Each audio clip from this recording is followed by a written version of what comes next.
ஆமா அழுக்கா இருப்போம், கருப்பா கலையா இருப்போம், ஒன்னா உசுரா இருப்போம். புள்ளிங்க இருக்காங்க என்னோட இல்லாம யாருக்கும் தவளுண்டு நீ இல்ல தவளத்தாவே நில்லையே ஆளு நண்பாடி நெஞ்சுக்குள்ள குடியிருக்கும்.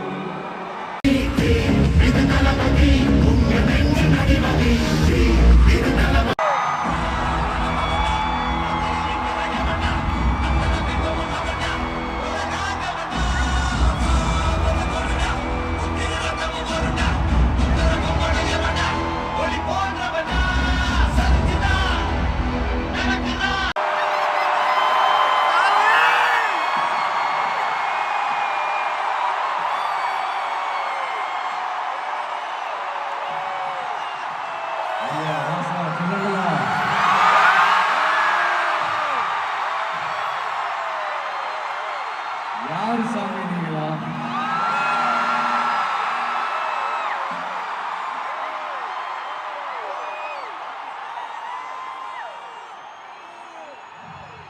என் நெஞ்சில் குடியிருக்கும்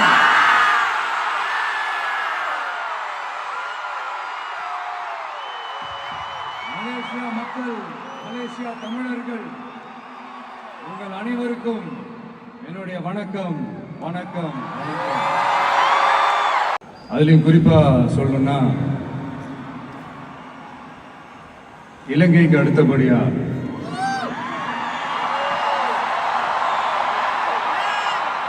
அதிகமான தமிழர்கள் வாழ்ற ஊர்னா நம்ம மலேசியான்னு சொல்லலாம்.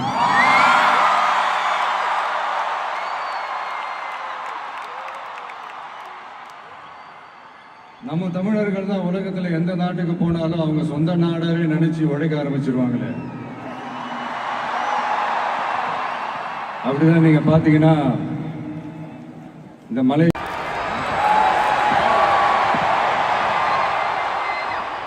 அப்படின்னு நிறைய பேர் சொல்லி கேள்விப்படும் போது உண்மையிலே ரொம்ப சந்தோஷமா தான்.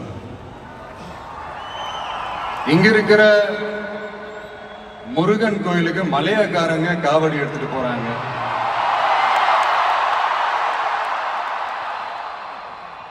இங்க இருக்கிற சைனாக்காரங்க ரொம்ப அழகா தமிழ் பேசுறாங்க. அப்படி நம்மளுடைய தமிழ, நம்ம மொழிய, நம்ம கலாச்சாரத்தை, நம்ம பண்பாட்டை இன்னும் உயிரோட வச்சிருக்கிற நம்ம மலேசியா தமிழர்களுக்கு இந்த நேரத்தில் என்னுடைய நன்றியை தெரிவிச்சுக்கிறேன். அது மட்டும் இல்ல, இத்தனை வருஷமா நீங்க தமிழ் சினிமாவுக்கு கொடுத்திருக்கிற அந்த ஆதரவு கொஞ்சம் நெஞ்ச ஆதரவு இல்லைங்க, மிகப்பெரிய ஆதரவு. இந்த ஓவர்சீஸ் பிசினஸ்ல எல்லாம் நிறைய நாடுகள் இருக்கு. அதுல ரொம்ப முக்கியமான மார்க்கெட் இந்த மலேசியா மார்க்கெட்னு சொல்லுவாங்க.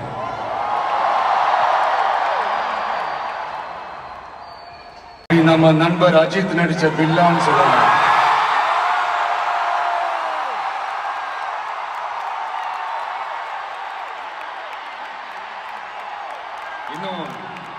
இன்னும் நிறைய படங்கள் இருக்கு.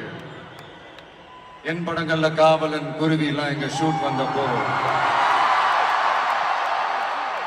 ரொம்பவே சப்போர்ட்டிவா இருந்திருக்கிறீங்க. யாதும் ஊரே யாவரும் கேளீர்னா அது நீங்க தாங்க. அப்படிப்பட்ட இந்த மலேசியால இந்த ஜனநாயகன் படத்தினுடைய அது சொல்லாமா வேணாமான்னு தெரியல, என்னோட கடைசி படமான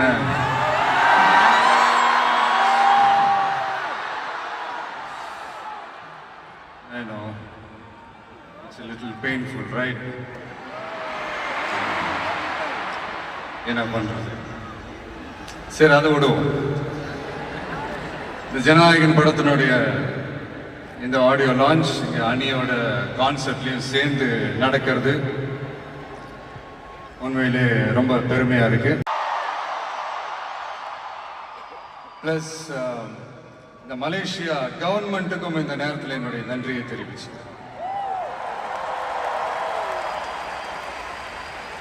தமிழ் சினிமா ஆரம்பிச்சு எவ்வளவோ வருஷங்கள் ஆச்சு. அவ்வளவு வருஷங்கள்ல நம்ம தமிழ் மக்களுடைய அந்த சந்தோஷத்துல, துக்கத்துல, கொண்டாட்டத்துல, குடும்பத்துல, ஆன்மீகத்துல, உழைப்புல, அரசியல்னு சொல்லி எல்லாத்துலயுமே நம்ம தமிழ் சினிமா அப்படியே கலந்து ஊறி போய் இருக்கு. அப்படிப்பட்ட இந்த தமிழ் சினிமாவில் நானும் ஒரு சின்னதா ஒரு புள்ளியா இருந்திருக்கேன் நினைச்சு பார்க்கும்போது உண்மையிலேயே சந்தோஷமாக ப்ரௌடா தான் ஃபீல் பண்றேன். சினிமா விட்டு ஏன் போறீங்க அப்படின்ட்டு நிறைய பேர் கேட்குறாங்க. சினிமான்றது ஒரு மிகப்பெரிய ஒரு கடல். அதுல ஒரு கரையோரமா ஒரு சின்னதா ஒரு மணல் வீடு கட்டணும்னு தான் நான் ஆசைப்பட்டேன். பட் அதே ஒரு மாளிகையா மாத்தி தந்தது நீங்க எல்லாரும் தான், என் ரசிகர்களாகிய நீங்க எல்லாரும் தான்.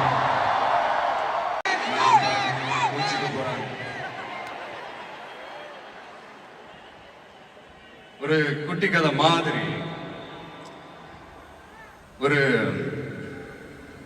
ஆட்டோக்காரர் ஒரு கர்ப்பிணி பெண்ணை ஆட்டோல ஏத்திக்கிட்டு ஹாஸ்பிட்டலுக்கு போறாங்க. பெரிய மழை பெஞ்சுக்கிட்டு இருக்கு. அப்ப அவர்கிட்ட இருந்த அந்த கொடைய அந்த கர்ப்பிணி பெண்ணை கிட்ட கொடுத்துட்டு இதை எடுத்துக்கிட்டு போமா அப்படின்னு சொல்றாங்க. அப்ப அந்த பொண்ணு சொல்றாங்க, ஆனா இது எப்படி நான் உங்ககிட்ட நான் திருப்பி கொடுக்கறது?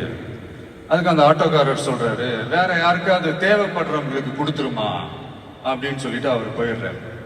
அந்த கர்ப்பிணி பெண் அந்த கொடையை எடுத்துக்கிட்டு ஹாஸ்பிட்டல் வாசலுக்குள்ள போகும்போது அந்த வாசல்ல ஒரு பெரியவர் மழைக்கு பயந்துகிட்டு அப்படியே கை கட்டிக்கிட்டு நின்றுட்டு இருக்கிறாரு. அந்த கர்ப்பிணி பெண் அந்த கொடையை அந்த பெரியவர்கிட்ட கொடுத்து, ஐயா இதை எடுத்துட்டு போங்க ஐயா அப்படின்னு சொல்றாங்க. அதுக்கு அந்த பெரியவர் இதே மாதிரி கேட்கிறாரு, அம்மா நீங்க யாருன்னு எனக்கு தெரியாது, எப்படிமா இந்த கொடையை நான் திருப்பி உங்ககிட்ட கொடுக்கறது? அதுக்கு அந்த பொண்ணு சிரிச்சுக்கிட்டே சொல்றாங்க, வேற யாருக்காவது தேவைப்படுறவங்களுக்கு கொடுத்துருங்க ஐயா அப்படின்னு சொல்லிட்டு போயிடுறாங்க. உடனே அந்த பெரியவர் கொடையை எடுத்துக்கிட்டு பஸ் ஸ்டாப்புக்கு வராரு. பஸ் வருது, ஏறி போகும்போது அங்க பாக்குறாங்க ஒரு பூக்கார அம்மா பூவை வச்சுக்கிட்டு ஒரு அட்டையை இப்படி மழைக்காக பிடிச்சிக்கிட்டு உட்கார்ந்துட்டு இருக்கிறாங்க. பெரியவர் போய் அந்த கொடையை அந்த பூக்கார அம்மா கிட்ட கொடுத்துட்டு அவர் பஸ் ஏறி போயிடுறாரு. பூக்காரம்மா அந்த கொடையை எடுத்துக்கிட்டு வீட்டுக்கிட்ட வரும்போது அங்க ஒரு ஸ்கூல் படிக்கிற பொண்ணு பேக்கெல்லாம் மாட்டிக்கிட்டு மழையில ஓடி வர்றாங்க. அவங்க போய் அந்த ஸ்கூல் பொண்ணு கிட்ட கொடையை கொடுத்துட்டு மழையில நனையாதம்மா இதை எடுத்துக்கிட்டு போங்க அப்படின்னு சொல்றாங்க. அந்த பொண்ணு தேங்க்ஸ் அப்படின்னு சொல்லிட்டு வீட்டுக்கிட்ட வரும்போது அந்த பொண்ணோட அப்பா பதட்டத்தோட வாசல்ல நின்றுட்டு இருக்கிறாரு. பொண்ணு மழையில நனைஞ்சுக்கிட்டு வரணுமே அப்படின்ட்டு. அந்த அப்பா வேற யாரும் இல்ல, அந்த ஆட்டோக்காரர்.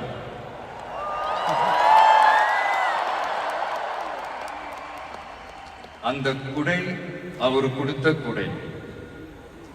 So the moral of the story is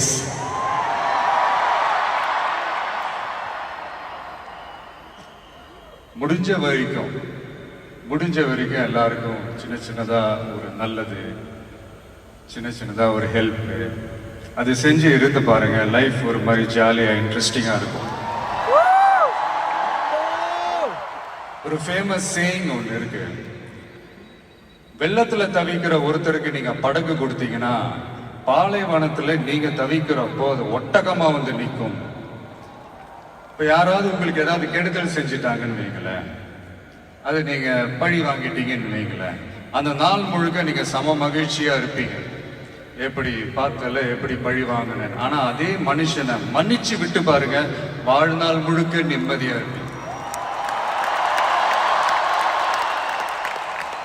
அதனால யாரையும் கஷ்டப்படுத்துறதுக்கோ, யாரையும் அவமானப்படுத்துறதுக்கோ, யாரையும் பழி வாங்குறதுக்கோ இல்லைங்க இந்த வாழ்க்கை.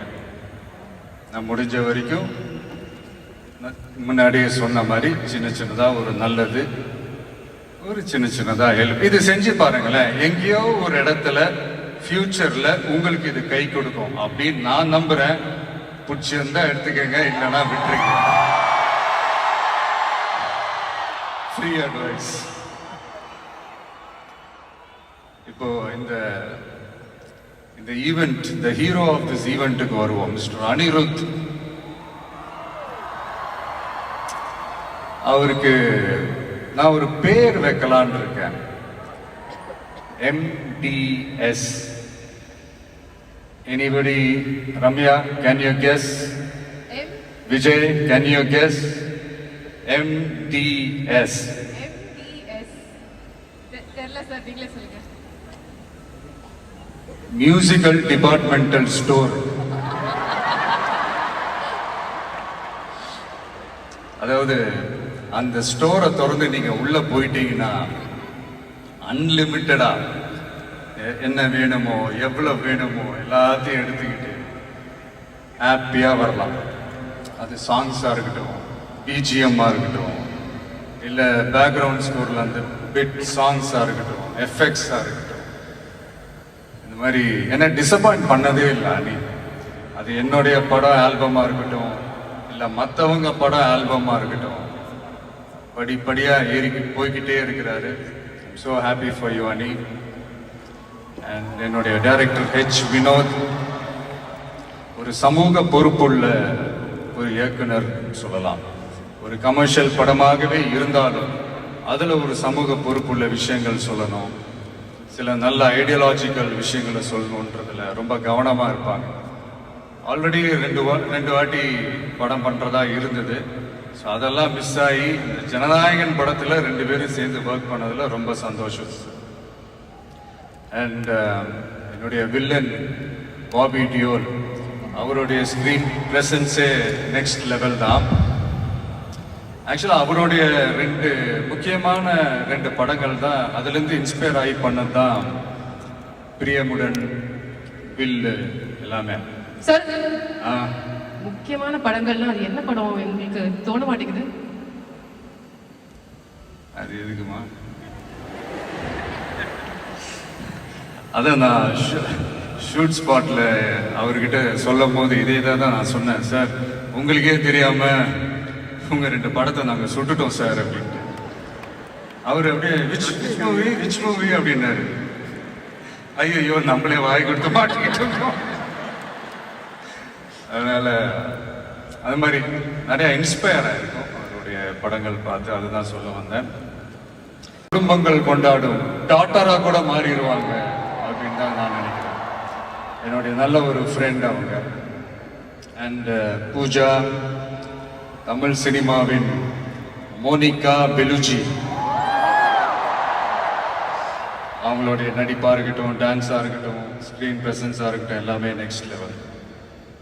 அண்ட் பிரகாஷ் ராஜ், ஜென்ரலா ஹீரோவுக்கும் ஹீரோயினுக்கு தான் நல்ல இந்த ஒரு கெமிஸ்ட்ரி ஒர்க் அவுட் ஆகும்னு சொல்லுவாங்கல்ல.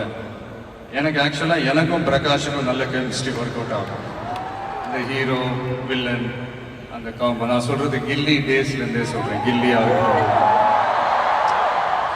போக்கிரியா இருக்கட்டும், சிவகாசியா இருக்கட்டும், இல்லை இப்போ ஜனநாயகன் வரைக்கும் அந்த ப்ராசஸ்ல நான் ரொம்பவே என்ஜாய் பண்ணேன். தேங்க்யூ பிரகாஷ். முக்கியமா என்னுடைய ப்ரொடியூசர் KVN சார், அவங்க ஆக்சுவலா இந்த படம் 2023லயே அந்த பேச்சுவார்த்தை எல்லாம் ஸ்டார்ட் ஆயிடுச்சு. இந்த மாதிரி படம் பண்ண போறோம்ட்டு. அதே நேரத்தில் நான் வந்து என்னோட இந்த பொலிட்டிக்கல் சைடும் அது அந்த அனௌன்ஸ்மெண்ட்லாம் வந்துருச்சு. அப்போ நான் அவர்கிட்ட நான் கேட்ட ஒரே ஒரு விஷயம் தான் அவர்கிட்ட நான் கேட்டேன். சார், சும்மாவே என் படத்துக்கு பிரச்சனை வரும், இதுல வேற ட்ராக்கை நோக்கி போறேன், எப்படி சார் இந்த டைம்ல நீங்க படம் எடுத்து பண்றீங்களா, பரவாயில்லையான்னு கேட்டேன். அவர் அதெல்லாம் யோசிக்கவே இல்லை, இமீடியட்டா பண்ணலாம் அப்படின்ட்டு அந்த பாசிட்டிவ் வைபை எங்க மேல திருப்பி விட்டார். ஸோ இந்த நேரத்தில் அந்த படம் நீங்க எடுத்து பண்ணதுக்கு ரொம்ப நன்றி சார். ஏன்னா அதுலேருந்து ஸ்டார்ட் ஆகி இன்னைக்கு இந்த ஆடியோ ஃபங்க்ஷன் வரைக்கும் வந்து நின்றுருக்கிறோம். எதுலையுமே தலையிட மாட்டார். நம்மளுடைய கோ ப்ரொடியூசர்ஸ் ஜெகதீஷ், லோஹித்லாம் சொல்லுவாங்க, இவர் என்ன சார் எதுலையுமே தலையிடவே மாட்டாரு, என்ன நடக்குது, ஏது நடக்குது, ஷூட்டிங் நடக்குதா இல்லையா, என்ன செலவாகுது, எதுவுமே கேட்க மாட்டேன்றாரு. அது ஒரு விதத்துல பிளஸ் ஆகவே இருந்தாலும் இன்னொரு விதத்துல மைனஸாகவும் இருக்குது அப்படின்ற மாதிரி விளையாட்டா சொல்லிட்டு இருப்பாங்க. ரொம்ப அவருக்கு இந்த மாஸ் பிலிம் வலுவான எதிரிகள் இருக்கணும்.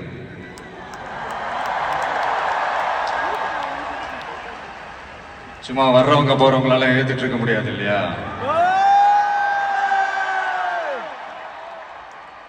வலுவா இருக்கிறவங்கள தானே எதிர்க்க முடியும். அப்பதானே நாம ஜெயிக்கிற அளவுக்கு வலிமையா இருக்கோம்னு அர்த்தம். இப்ப ரீசெண்டா நம்மளை பத்தி ஒரு பேச்சு ஒண்ணு ஓடிட்டு இருக்கு. விஜய் என்ன தனியா வருவாரா அணியா வருவாரா அப்படின்னு. நம்ம எப்பங்க தனியா இருந்திருக்கிறோம்?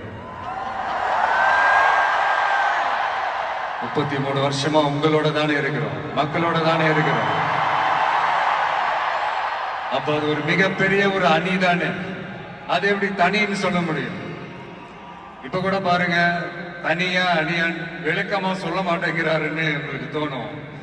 சஸ்பென்ஸ் ஒண்ணு இருந்தா தானே கிக் இருக்கும்.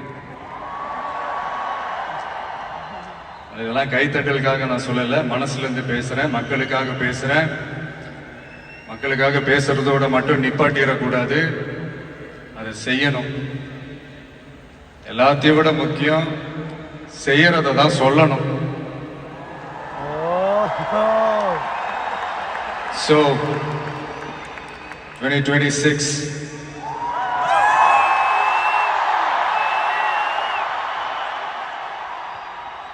history repeats itself.